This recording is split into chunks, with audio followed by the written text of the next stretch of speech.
Hey everyone, welcome back to The Secret Scrolls. Today, we've got a spine-chilling story that you won't want to miss.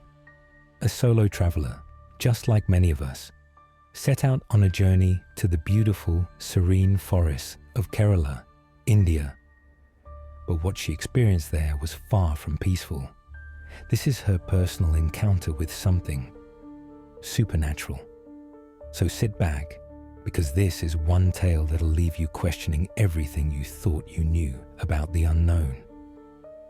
I've been traveling solo for years, and honestly, it's one of the best ways to experience a place, getting lost in the culture, the people, and the landscapes. But sometimes you find yourself in places where you're not just lost in the beauty, but lost in something darker. So, this happened just before Christmas in 2004. I had always wanted to visit Kerala. The backwaters, the beaches, the rich culture, it's a dream destination. But I wanted to see something different, something away from the typical tourist spots. So, I decided to head deep into the Kerala forest. I thought it would be a peaceful escape, a place to disconnect and find some clarity. But from the moment I stepped into the forest, something felt off. At first, I thought it was just the remoteness of the area. The usual sounds of birds, insects, the rustling of leaves, they were missing. It was an eerie silence that made the air feel thick, almost suffocating. I tried to ignore it, telling myself it was just the wilderness. I kept walking, deeper into the trees, the path becoming more narrow and winding. The sun was barely shining through the thick canopy, casting long shadows that seemed to stretch out unnaturally. The deeper I went, the more I felt watched. I couldn't shake the feeling that something was following me, something I couldn't see. My heart started to race, but I pushed on, telling myself it was just nerves. And then I saw her. I can't explain it.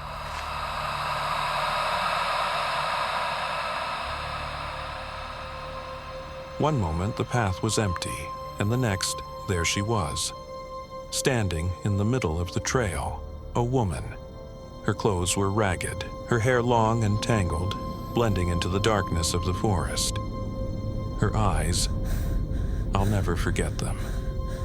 They were wide, almost too wide, and they stared at me like she could see right through me. I froze. I wanted to run, but my legs wouldn't move. I couldn't speak. It was like time had stopped. She didn't say anything. She just stood there staring. I don't know how long we stood there, but it felt like an eternity. And then, just as suddenly as she appeared, she was gone. Vanished, like she melted into the trees. I was left standing there, my heart pounding in my chest. I thought maybe I was just imagining things. I mean, I was in a foreign country, deep in the forest, and my mind was probably playing tricks on me, right? But something didn't feel right. I couldn't shake the feeling that I wasn't alone. I kept walking, but the air felt heavier, the shadows deeper.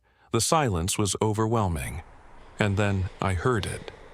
Leave this place. Leave this place. A whisper.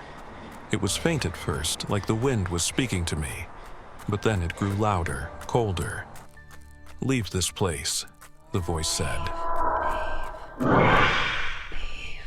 I spun around, my pulse racing, but there was no one there. The path was empty. The forest was still. I was alone, or so I thought. I started walking faster, my breath quickening, but the whispers didn't stop. They followed me. The more I walked, the louder they got, until it felt like they were all around me. Leave. Leave. They kept repeating. And that's when I realized it wasn't just a voice. It was something else. Something ancient. Something evil. I broke into a run, my legs burning, but no matter how fast I went, the whispers followed. It felt like the forest itself was closing in on me. I don't know how I made it out, but eventually I found myself at the edge of the forest, breathless, shaken, and terrified. And then, just as I was catching my breath, the rain started pouring down. It came out of nowhere, a torrential downpour that soaked me to the bone. I had no idea where to go, but then I saw him. An older man, standing at the edge of the trees. He motioned for me to come over. "Come with me," he said in a thick accent. "My house is nearby. The weather will not clear up for a while. You can rest there." I didn't know what else to do, so I followed him. He led me to a small, humble house tucked away in the forest. As I sat down, trying to calm my nerves, I told him everything. About the woman in the forest, the whispers, the feeling of being hunted. The man listened quietly, his face growing somber. Then, after a long pause, he spoke. "That woman you saw, she is the spirit of a girl who lived in this village. She died a year ago, during the tsunami. She drowned when the waves came crashing down on this land. But her spirit, it never left." I was stunned. A chill ran down my spine. And then the twist.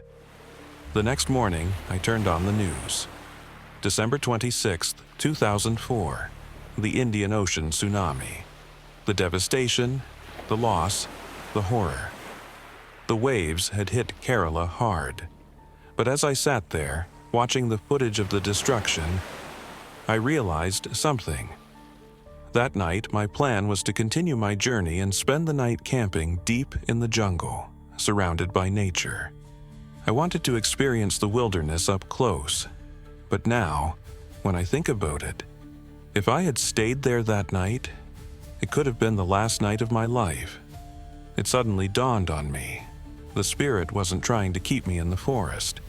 She was guiding me out. She knew what was coming and was trying to protect me. By delaying me, she made sure I didn't stay in the jungle, right in the path of the tsunami, saving me from a fate I couldn't have imagined. I don't know if it was divine intervention or if it was just fate, but what I do know is this. I'm alive today because of her. So yeah, that's my story, one I'll never forget, and I'll always remember the spirit in the forest who saved my life. What do you think? Was it just her mind playing tricks on her? Leave your thoughts in the comments, and if you've had any similar experiences, we'd love to hear them. Don't forget to like, subscribe, and hit that bell for more mysterious stories from the Secret Scrolls.